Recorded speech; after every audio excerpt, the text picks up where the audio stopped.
Early last Sunday morning, at about 6 in the evening, I was sailing across the mountains in full sail, when I suddenly met two horsemen in a carriage, sitting astride the same mule, and asked them if they knew exactly what time the wedding was scheduled. Bill Hannaford, who was buried yesterday in our church. They replied that they did not know for sure. It would be better for me to ask my grandmother. Where can I find him? I asked.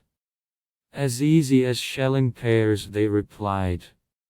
He lives in a brick house made of solid logs, which stands by itself among 60 exactly the same ones. It's really as easy as shelling pears, I said. It couldn't be easier, they said. And I went. Grandma's grandfather was a giant, but not just a giant, but a giant from a bottle. Anything, and he climbed into the bottle.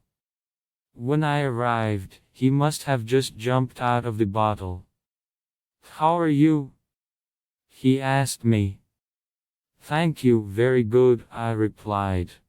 Would you like to have breakfast with me? With great pleasure, I replied.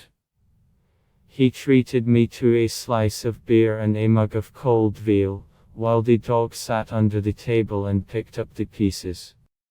Scatter. I told her. For what?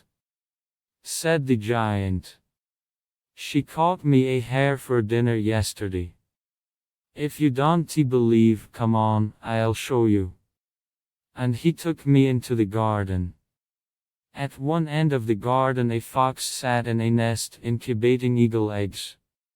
In the middle of the garden was an iron apple tree covered with ripe pears. And at the other end, in a basket, was a live hare, which the giant ate yesterday at supper. A deer ran by, and I suddenly remembered that I had a bow in my pocket. I loaded it with gunpowder and fired an arrow. A flock of quails soared up. They say I killed 18, but I know for sure that 36, not counting the smoked salmon that flew over the bridge at the time. And I made the best apple pie you've ever tasted out of it. Come, I will treat you.